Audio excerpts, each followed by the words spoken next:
చేయడంలో ప్రభుత్వానికి చిత్తశుద్ధి ఉన్నా అది బీసీలకు ఇవ్వాలనుకునేటువంటి అంశంలో రాష్ట్ర ప్రభుత్వం నిశ్చితంగా ఆలోచించాలి.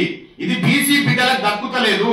మా గౌరవనీయులు మా నాయకుడు రాహుల్ గాంధీ గారి ఆలోచన ఏదైతే ఉందో సోషల్ ఇంజనీరింగ్ అనేటువంటి ఆలోచన, జిస్కి ఎంతైతే జనాభా ఉన్నారో వాళ్ళకి అంత దక్కాలనేటువంటి ఆయన ఆలోచన ఏదైతే ఉందో అది ఇంప్లిమెంట్ జరగడం లేదు.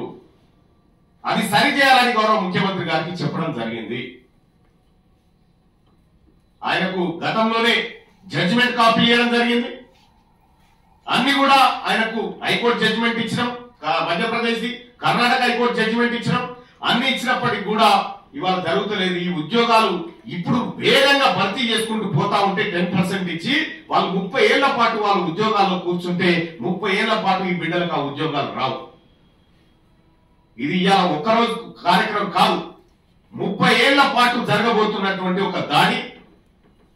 నేనేమంటా ఉన్నా, ఇది ఖుద్దు మా జీవన్ రెడ్డి గారు చెప్పారు, మేము ఉన్నదే 5%, మాకు 10% రిజర్వేషన్ ఎట్లిస్తారా అని చెప్పి జగిత్యాల మాజీ ఎమ్మెల్యే గారు మాజీ మంత్రి గారు జీవన్ రెడ్డి గారు చెప్పిన మాట ఇది. మేము ఉన్నదే 5%, మాకు 10% రిజర్వేషన్ ఇవ్వడం అంటే ఇది దుర్మార్గం, ఇది బీసీలో కడుపు కొట్టడం అనేది మాట ఆయన చెప్పిండు. అగ్రవర్ణాల్లో ఉన్నటువంటి నాయకులే దీన్ని ఒప్పుకొని ఇది అన్యాయం అని చెప్తున్న తర్వాత మరి బీసీలకు న్యాయం జరగకపోతే రాహుల్ గాంధీ గారి ఆశయాలు దెబ్బతింటాయి, ఆయన ఆలోచనలకు వ్యతిరేకంగా జరిగే ప్రమాదం ఉంటుంది. కాబట్టి రాష్ట్ర ప్రభుత్వాన్ని సరి చేసుకోమని చెప్పడం జరిగింది. బీసీలకు జరుగుతున్నటువంటి అన్యాయాన్ని సరిదిద్దామని చెప్పడం జరిగింది. ఇది ముఖ్యమంత్రి గారితో నేను జరిగినటువంటి భేటీలో అదొక అంశం. రెండో అంశం, ఉమ్మడి నల్గొండ జిల్లాలో నల్గొండలో నిన్న జరిగినటువంటి డిఎస్సి ఎగ్జామ్స్ ఏదైతే ఉన్నాయో రిజల్ట్స్ వచ్చినాయో దాంట్లో ఈడబ్ల్యూఎస్ వాళ్ళకి 2050 ర్యాంక్ వచ్చినా వాళ్ళకి ఉద్యోగం వస్తుంది. కానీ బీసీడీ వాళ్ళకి 820 లోపే. 2000 ర్యాంక్ వస్తే వాళ్ళకు ఉద్యోగం వస్తుంది. బీసీడీ వాళ్ళకు 820 మార్కులు వస్తే 20 ర్యాంక్ వచ్చే 21 వచ్చినా రాదు. అదే ఆదిలాబాద్ జిల్లాలో తీసుకుంటే బీసీడీలకు 228 ర్యాంక్ వస్తే ఉద్యోగం రాలే. కానీ ఈడబ్ల్యూఎస్ 1948 ర్యాంక్ వచ్చినా కూడా ఉద్యోగం వచ్చింది.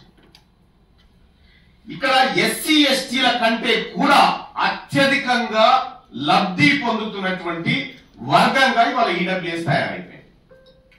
వాస్తవానికి ఇట్లా అన్ని జిల్లాల్లో జరిగినటువంటి ఘోరం ఇదే. వాస్తవానికి రాజ్యాంగం ఏం చెప్తా ఉంది, సామాజికంగా విద్యాపరంగా వెనుకబడినటువంటి వర్గాలకు రిజర్వేషన్ కల్పించడం ద్వారా ఎదిగినటువంటి వర్గాలకు సమాన స్థాయిలో వాళ్ళు ఎదగగలుగుతారనేది రాజ్యాంగం ఆలోచన. కానీ నరేంద్ర మోడీ ప్రభుత్వం దుర్మార్గంగా కర్కశంగా ఈడబ్ల్యూఎస్ కోటాను 10% ఫిక్స్ చేస్తూ ఉభయ సభల్లో బిల్లు పాస్ చేసి రాష్ట్రాలకు అప్పచెప్పారు. రాష్ట్రాల్లో ఇంప్లిమెంట్ చేయాలని లేదు, తమిళనాడు మేము చేయకపోయని చెప్పేసింది. కేవలం అక్కడ 2 నుంచి 3% మంది కంటే ఎక్కువ ఉన్నారు.